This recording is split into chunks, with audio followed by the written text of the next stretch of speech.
was wonderful. We're gonna give it a few more minutes just to make sure everybody's in and selected their appropriate breakout before I introduce myself and we get started. We've maybe got as we have. So my name is Melissa Finley, and I am a research engineer at the Texas A&M Transportation Institute. I'm also the ITE Texas District International Director and a member of the ITE STEM Committee. And I just want to welcome you into our breakout today, where we're going to be talking about more specifically how maybe to do STEM outreach with high school students. So I have been actively engaged with STEM activities in the K through 12 arena since 2007. I've completed a lot of in-classroom activities with a wide range of age groups. Again, we're going to specifically talk about high school in here today. But I've also developed some activities and attended a lot of engineering events. And so just there's a lot that we can do. It's not always just going into the classroom. It can be kids visiting you. It can be you going to clubs like Jennifer mentioned. It could be you going to engineering festivals at your local university or put on by another organization in your community. So there are a lot of ways for you to get engaged with any age group. But there's a lot of ways for you to get engaged with high school as well. Sometimes career kind of events where they're learning about careers is a great way too. So before we open up the discussion, maybe for you to give us some tidbits about what you've done or had successes with or questions that you have, I did just want to walk through a couple of introductory slides. So first of all, I just want you to know that you can do it. So you don't have to be intimidated. Just take something that you're passionate about. I think Stephanie or Jennifer mentioned that earlier. Take a topic in transportation that you yourself love and build something around that, or go find something on our ITE STEM page that we're going to talk about after we get out of the breakout groups. But that will show them that you're excited as well and get them excited about transportation, different fields in transportation, and just recognize how much it plays an important part in our livelihood. I think with high school students, that's the thing I found that really resonates with them, is when you start talking about transportation and they realize how much they use it, but they really may not be calling it transportation, especially since they're starting to drive, a lot of them, and they're using different modes of transportation, maybe to get to and from school or work. Those are where you can start and make that connection. So they start seeing how they use it, and then you can start giving them background on how we design it and operate it. And it opens up a new window into some professions that maybe they never even really realized were out there for them to engage with. But also with high school students, know your material, because at that age, they're going to ask you questions a lot more maybe than some younger groups, a lot more detailed questions. So just make sure that you know what you're doing, that you're well organized. As Stephanie pointed out, make sure you do your activities, make sure you time it right. But that said, it doesn't have to be perfect. We're all messed up. We all don't know everything. So don't expect that you have to. If you don't know the answer, just admit you don't know the answer. Maybe admit you need to go Google that or look it up.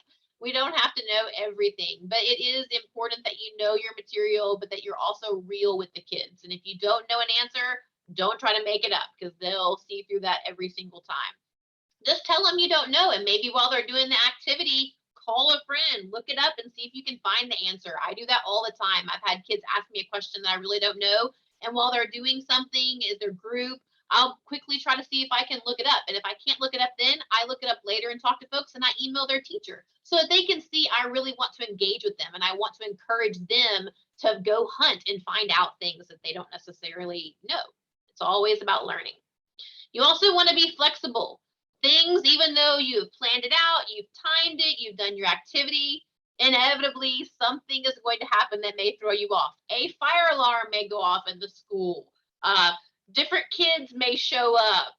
There's just different things that happen, and you have to learn to be flexible and go with the flow and let them see that you're able to do that. Again, we've mentioned before, just have fun with it. That's the important part. And I promise that you will not regret it. Again, I've been doing this since about 2007. I was very intimidated when I first started doing it, getting up in front of groups. And now it's like second hat, because I just talk about things, right? I just get up, I explain to them and show them my passion, engage with them. Even when you're speaking in presentation mode, like Stephanie said, work in questions, have them try to figure out what it is you're going to talk about. Maybe there's 5 things you're going to talk about on a certain topic, and have them try to guess or help you interact that way, or have them try to answer the question that you're asking before you give them the answer. And always find ways to engage them and wow them.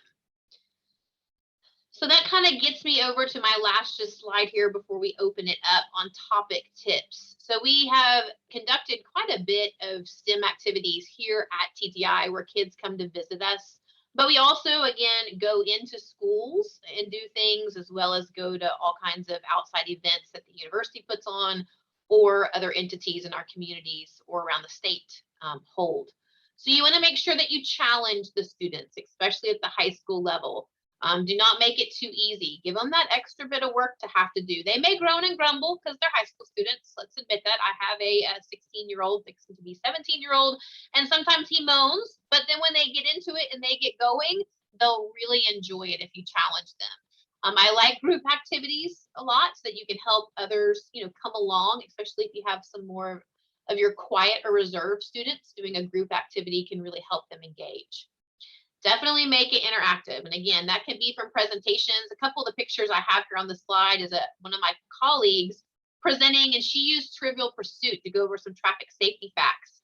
And then you hopefully can tell, but the gentleman that's sitting there in the chair with the maroon is holding a little white clicker. So instead of them raising their hand or shouting out answers, they actually selected answers, and it was a live feed on what those answers were back in her presentation. So it was a real cool way to have them interact and answer questions. Have a wow item. So obviously, for those of you that know the Texas A&M Transportation Institute, if we can schedule a crash test, that is the ultimate wow item. The kids love to see a live crash test and then talk with our researchers about what happened, what was planned to happen, etc. But you can do other things as well. Bringing in any kind of hands-on activities. We use microscopes when we're talking about traffic control devices, and we want to talk about retroflectivity a lot. We talk about signs and pavement markings. We have those materials that they can touch and see, and they go, that's what's in sign sheeting. Like I drive by a sign all the time and I see those at night. I didn't understand how that works.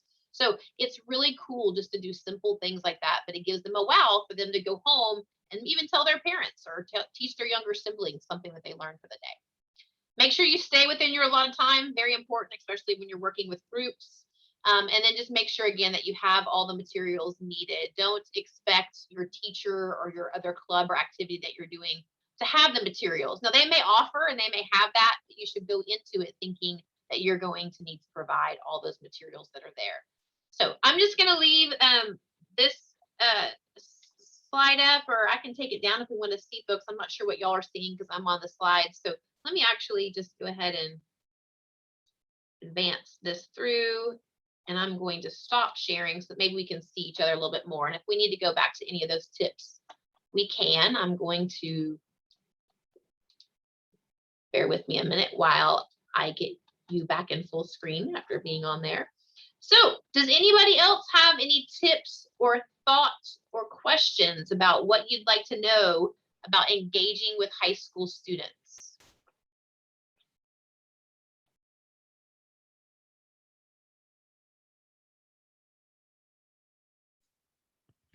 Come on, there's got to be someone out there in this big group. What would you think? Have you done something with high school students before? Share with us on what you've done and what you've found of success with. Yeah, I'll go real quick. This is Kevin Permerson. I'm in Baltimore. I work for WSP. I'm pretty involved in ITE as well as ACEC and their community outreach program there too. So we've held a lot of events. Our biggest struggle, obviously, this past year is the virtual. We always had an in-person event. So now we're trying to develop more of an on-demand virtual program, and we're struggling to get it off, get it going, but more or less, whether it's kind of like our conferences these days where you can go into that, open air, lobby, if you will, and you can select the different training that you want, kind of like we can at conferences where you can go to like their virtual booth. So that's kind of where we're headed. So any suggestions out there, if anyone's been successful doing this kind of thing, I'm all ears. Great, thanks for sharing. One thing we've tried to here is we've actually begun to make some videos on how to teach the teacher to do some things. So while we may not be able to actively engage because of COVID and have not being able to go into schools, it's taking the things we might have said and actually doing some train the trainer videos that we can share with the teacher. And then maybe we still figure out a time where we can pop in live via some kind of video, but it's not necessarily that you have to be there the whole time doing it like you would have in person. So that's another kind of thing to think about as you're developing more virtual events. Jenny, I see your hands up. Yeah, I just wondered, Melissa, does the STEM committee have a listing of different resources on ITE's webpage where you could share the TTI program, you could share WTS program, maybe have a sample set of a PowerPoint that you could do as an introductory thing that talks about ITE. And I think there's a lot of us that just don't know where to start and what are some of those wow factors that might be easy to conduct when you're in the classroom. So and the other reason I picked the high school session here was because of the ITE's diversity scholarship. So those are sent out to high school seniors. And so that's the target audience that we want to apply for that diversity scholarship. So I think that's another key thing that ITE is offering again at the high school level, that this is an opportunity to incorporate that into our STEM program. That's a great point, Jenny. And I will say there are materials on the web. So there's a variety of things out there. A lot of them are hands-on activities that are assembled by age group. I believe there's some presentations out there as well. Majaba is going to go over that a little bit when we come back in from the breakout sessions, but we'll also encourage you to go to that website. But the idea of having maybe, if we don't have it out there already, some introductory, presentation materials that you could use, that you could at least build from, right? It's not everything, but you can put your own flair to, is a good idea. And what we have out there, we may have something like that. I just can't remember on the presentation side of it. I know we have a lot of the hands-on materials activities that you can do, but we'll hear more from Majaba on that in a little bit, but that's a good point. So, and a lot of times I have a presentation that I kind of build from, and like Stephanie said, it has more details or less details depending on the age group. But I kind of kick off with just explaining what transportation is. It's moving people and goods. And then you ask kids, what's a good? And they look at you and you're like, come on, what's a good? And they start talking about things. And I'm like, your tennis shoe is a good. The food you eat is a good. So you just, you start engaging them that way. And then the light bulbs start going off and then you get them interacting. We talk about different transportation modes. How do you get from A to B? And they start thinking about, oh, well, what about a ship? And you're like, yes, a ship, isn't it? So it's just trying to get them going, and having some pictures on the screen that give them some points. And then you can go, into more in depth about your specific topic and what you are there maybe, to specifically talk to them about. But And that's a is great there point. Any tie to the Future Cities competitions that a lot of cities have locally? And I know that's for junior high students, but is there something there that we could build on in the high school that continues that involvement with planning and traffic engineering and those kinds of things that we do as transportation professionals? Yes, and I know a lot or several of the ITE sections or districts do engage with the Future City competition as a way to engage with STEM. We as a committee have actually talked to Future City and done some things with transportation topics or proposed transportation topics before. So it really just depends on what their main topic is. And then obviously how transportation feeds into that topic.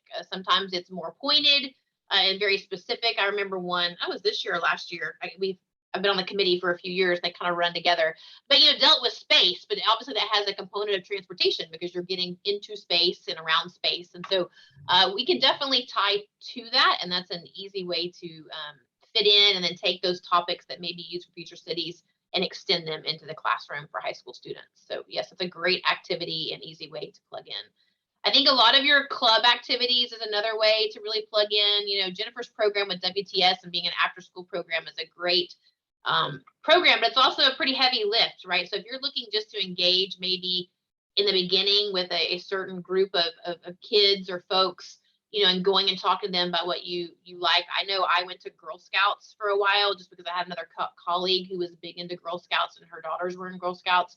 And so that's kind of one way I got engaged early on was with Girl Scouts, and that's a variety of age groups. But it was an in, right? They got me started enjoying it, and then it's easy to branch out after that. And I'll just also mention that Innovate Day comes up in November, and that's kind of the National STEM Day. And last year we promoted an ITE focused event that was a distracted driving challenge. And this year there's going to be another transportation focused event that ITE is going to push out through our STEM committee to hopefully get chapters all across the country interested in doing. And so it'll be, you know, not something as in depth as the future cities, but, you know, kind of a similar idea that would be a little bit easier to implement at the local level. So that will be coming. And I also wanted to mention to Kevin, when he was asking about some experiences that people have had with virtual engagement, one of the things that we have run into that has created a bit of problem with virtual interactions is in a lot of cases, either the students are not allowed to turn their cameras on, or it's hard to get them to do that. And so then you're just kind of like talking to a blank screen and you have no clue if anybody's paying attention. And, you know, so you can use the chat and some things like that to get them going. But one easy tool that's free that we have used really effectively is Google Jamboards. And it's if you haven't used it before, it's like little digital sticky notes. And so that has been a really cool way to like get them to give responses. And then you can like move the sticky notes all around and everybody can see them, and you can like cluster, you know, similar ideas and concepts and things like that. So that has worked really well for us to kind of get the students interacting at the beginning, and then they're more comfortable starting to talk and stuff as we move, you know, later into the sessions. Oh, thanks, that's a good idea. I can follow up on what Stephanie said. My name is Lauren Folk, and we've been running programs in Toronto, Canada, actually.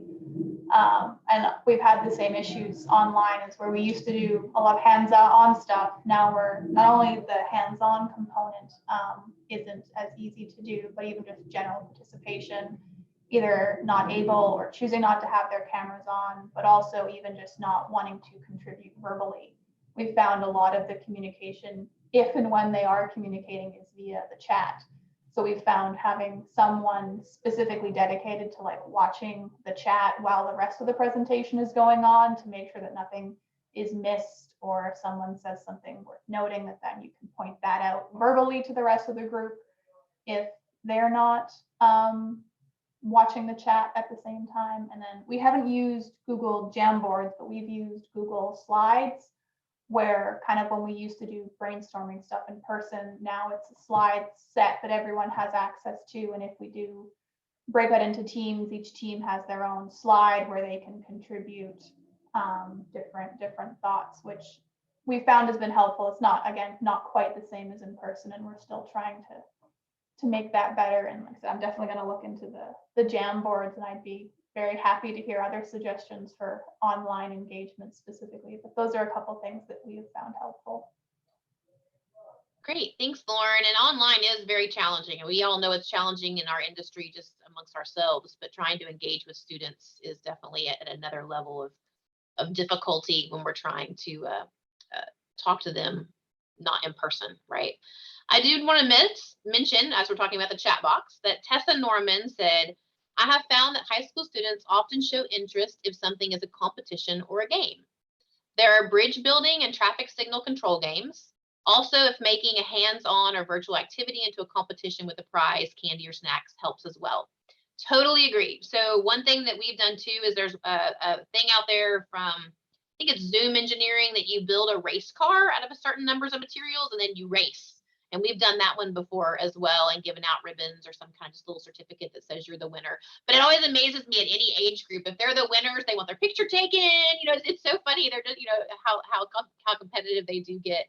Like I mentioned, also my colleague uses like the game with Trivial Pursuit to see who's winning and to see how your answers stack up against others.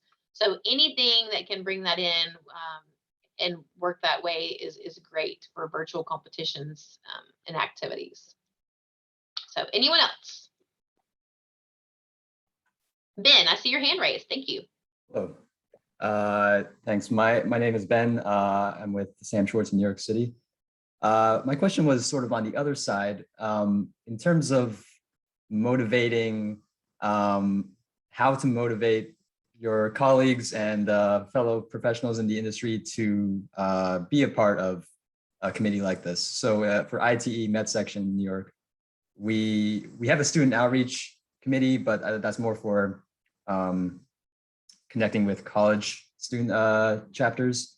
So I wouldn't say we have a STEM committee like to reach to high schoolers and below. So we have done one-off events every now and then, once a year maybe, but I've been thinking recently about kind of initiating something more regular. So my question is to the group is if you've had any experiences or challenges in recruiting and motivating fellow colleagues in joining an effort like this, because it is quite a bit of work, as Jennifer was describing before. You got to follow up, and all that stuff. It is. So I'll see if someone else wants to unmute as well, but I will start by just saying it takes a champion. So Ben, maybe you're the champion for that section to begin with. It does take a person to kind of want to lead it off, but you might be surprised once you start doing a little bit of the work, or you start to talk to others, how much they can have a passion. They just may be a little intimidated not to raise their hand to start it, right? So I have found, at least within my own colleague group and within ITE, that if you start mentioning something, you have an idea, maybe you've made initial contact with the group or kind of have the basics for what you'd like to do, others will come around you and support you and really help you then lead that charge. But sometimes it takes approaching people that you know would be good at it, or maybe have hinted at it, but aren't raising their hand. You just need to go to them and have a chat with them and say, hey, I saw you do this presentation a couple years ago. I think you'd really be good with kids. You want to help me with this and try this out. And so offering your hand out, to pull people in is another way as well. So I think someone had their hand up and I think it went down. So if you want to just unmute. Sure, that was me. Hi, I'm Angela Parsley. I'm the STEM coordinator at the Virginia Department of Transportation. And I've been doing outreach, transportation related, with all the grades for several years. And I think some of the new opportunities and this would be for volunteers as well as schools. So if you're trying to get folks to volunteer, sometimes it's just the type of event. Some people are just not as comfortable with a large group of students or a certain age group. So I know when I was trying to recruit, I sent out a survey and actually said, what would you guys like to do and who would be comfortable doing certain things with certain age groups? And that really helped me target. So I had this event come up. These are the people who I already know said they are okay working with this age group. So something like that might help, just be able to identify those folks. And also, we've had a lot more schools reach out and ask for some work-based learning opportunities. So not necessarily huge events, but one-on-one, can you take our student a couple days a week for several weeks after school? Especially this is like your juniors and seniors who might have dual enrollment and they're done with school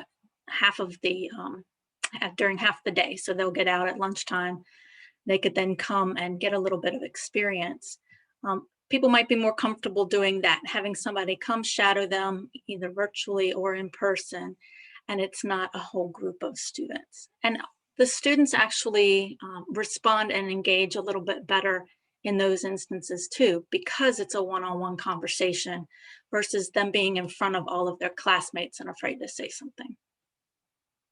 That's a very good point. I think even virtually and in person, a lot of times we'll start out events in the large group because you want to introduce yourself and kind of lay out the day or the event. but breaking them into small groups, whether it's for your hands-on activity or even as we do tours and go visit places around TTI, we break them into small groups so that they feel a little less intimidated to ask questions and participate. And the same thing in virtual environments, trying to get them to engage through breakout sessions or pulling them into these boards and doing different things where they have different ways to communicate and not always in a large group where they may feel a little bit more intimidated to do that. So great input. Who else has something else, a question or a comment about engaging with high school students? We do have about 5 more minutes. We have plenty of time. I'll ask another question. No one else. I realized I forgot to mention who I was with before. I'm a traffic engineer in Jacksonville, Florida, but I work with a non-for-profit in Canada called Up for the Challenge, doing STEM outreach. I was just curious in general if you found, you mentioned the idea of challenging the students, and sometimes with some of our workshops, it's like an initial workshop, and then a week will go by and we'll do a second part of the workshop, kind of like a multi-stage program. And sometimes we've found if we've given them like a task or an assignment to do in between, it doesn't get done necessarily, or we kind of have to work under the assumption that maybe it won't get done, and kind of the balance of how much do we rely on them to be ready for that next stage versus having to modify that second step. And I was just curious if anyone else had come across issues of the follow through on the independent time when they are busy with lots of other stuff as well, and how they have found ways to either address that or deal with that from a programming perspective. Anyone have We've thoughts? definitely seen that in a lot of the things that we've done. And one of the things that we did is we had somebody that was assigned to like follow up with the students midway through and just kind of check in and see, hey, do you have any questions? Have you started working on this? And that has helped a lot, because a lot of times we found it wasn't necessarily that they weren't interested in doing it. Some of them just couldn't figure out how to get started. And so having, some of those more focused conversations, where it's just like one person they're emailing with, and, they felt a little more comfortable saying, I don't really know what I'm doing, and for getting started. And then another thing too we did was when we were having the students work on things in groups, outside of the more formal sessions, we assigned somebody to be a facilitator. And so they would actually set up like a Zoom session and bring all of those students back together and would help facilitate the conversations, because a lot of times the stuff we were doing was with students from all kinds of different schools. And so they didn't really know each other. And so that made it harder too for them to continue, in the in-between times. And so we paired somebody with them to kind of help facilitate that. Great comments. Anyone else? I just wanted to add to that. We've had a lot of success working with groups that are part of like a university, where they have students who are participating and helping to drive the activities of the high school students. So if you can partner with somebody in your location, like a college and a program and a professor, they might be able to provide those folks who are willing to help do that facilitation, so that the folks in your organization don't have to be those initial contacts. And that's actually something I'm going to be mentioning in the next part of our presentation, is about connecting to the IT student chapters. Because the other thing about, if you can connect in with them to help with those kinds of things too, they're cool, as the students tell us. So the high school or even younger students are a lot more motivated to do something when they think there's like this kind of near peer person that thinks it's cool and wants to do it, so they get a little bit more excited about that too. And maybe don't feel as intimidated, I guess, if it's somebody that they see as a professional that's, they think a lot further down that path away from where they are.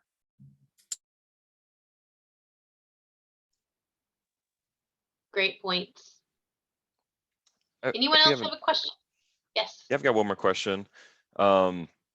So some of the students we're dealing with in like inner city Baltimore are maybe not college bound. So it's when we're talking about, professions and, you know, um, future plans and the path, a lot of those volunteers that, are so hard to find are all professionals. So they can't relate as well. Are there, I guess, good resources? Like, it's another question about the resources, but to talk about the opportunities that students can have in trade schools and other industries or within our industry, but not necessarily having the goal of getting their PE someday. So Stephanie, you may have more of an answer to this than I do. I don't know if there's that resource on our STEM site yet. That could be something that we bring back to the committee to talk about, making sure that we're connecting or looking at incorporating STEM for all, like Stephanie mentioned. I think that's very important. While a lot of times I personally speak to engineering, I also mention that there's a lot of other professions. That if you have a passion for something, I bet that it fits into the transportation industry. We just have to figure out what that is. And so a lot of times I'll go around during parts of where they're working on activities and ask them, what's your passion? What do you like to do? And if they tell me something gaming, I'm like, okay, well, we have a game where you're going to try to see later on if you can run a traffic signal and get everybody through it a certain amount of time. So maybe you like to try to see how you can work on reducing congestion, because it's all about getting throughput through. So you just kind of talk to them, right, and get them in, and they start realizing, oh, you use software, you use this. Yes, we use these kind of things. So it's just having, again, those light bulb connection moments where we're just talking one-on-one with them and letting them realize that there's something that they like. I bet they can find a career in transportation. So Stephanie, I don't know if you have something else to say about that. Yeah, so one thing I didn't mention is that I direct something called the Southeast Transportation Workforce Center, and we're one of 4 centers that are part of the National Network for the Transportation Workforce. And the NNTW has a lot of resources on its website that are related to what you're talking about. There's something called the National Transportation Career Pathways Initiative, and that profiles high priority occupations in 5 different areas. Engineering is one of them, but there's operations and environment and other areas. And all of those showcase a diverse range of career paths. And so there are some resources there for sure. And there's some additional work that we're doing in developing profiles of people and projects related to intelligent transportation systems. And those profiles right now, what we're doing is focusing primarily on getting exactly what you're talking about, is the people who are in technical roles and not in an engineering role, because we have a lot of spotlights on engineering professionals. And so we're working to get a lot more on from people in the technical realms. And then another thing that we have found that was effective for like an in-person thing, or I mean, you could do it virtually too, but we have partnered with our Tennessee Department of Transportation anytime we've needed to bring in a wide range of people, because they know, particularly if you're talking like within HR, they can identify, all right, so these are the different divisions that we need to talk with, and whoever is over that division is going to know exactly who the people are that are super personable and would be really interested in doing something like this, because a lot of times it's just that they don't know that there's an opportunity for them to do that. And so your DOT is a really good resource for connecting in with people from a wide range of career pathways. Great. So I will just point out, while Stephanie was chatting, I did go over just to refresh my memory again with what's on our ITE STEM page. And I know Majaba is going to talk about this, but there is a section on presentation and templates. But I think it's important that what Jenny said, just looking at some of the topics that are there, it may not really have hit exactly, Jenny, on what you were talking about. So something that we can take back to the committee maybe is something to work on, and as we go into our next year. There is also a section on information about transportation careers, but it is quite heavily weighted toward engineering and planning. So again, something that maybe we can work with. Even Stephanie, I don't see the site that you just mentioned connected there. We do, as a committee, review requests of people that would like us to link to things on this page. So that may be something that we need to put there to open up that STEM for all concept a little bit more. So great comments and things that we can take back for the committee to consider, in the future as well. So we only have about a minute or two, I think, before Pam is going to call us back in at 1:05 Eastern. So any other thoughts or comments, things you'd like to see from us as the STEM committee moving forward? I will say we'd like to hear from you. I will give a plug.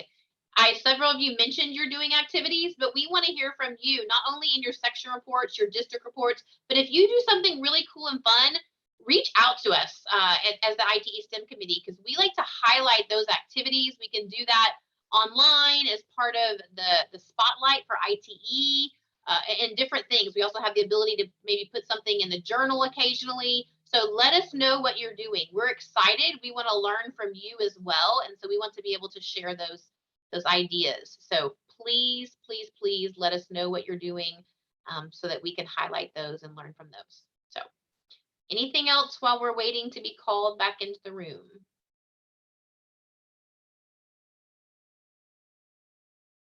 Trying to look for hands up. Stephanie, any other thoughts before we? Well, finish only up? just to add on to what you were mentioning, if you develop something that you think is really cool and works really well with students, definitely share it with the committee, because that's another thing that we can look to provide that resource to others and help you get it out to more people. Yes, a lot of the activities you'll see online were initially developed by members of the STEM committee to give us a starting place. And we try to develop things for a wide variety of ages, but we're always looking to add to those. All right, well, I see our box has indeed popped up. So we thank you for joining us for the high school breakout room. And now we're going to all exit back into the main lobby to continue the webinar. Thank you. With the webinar program.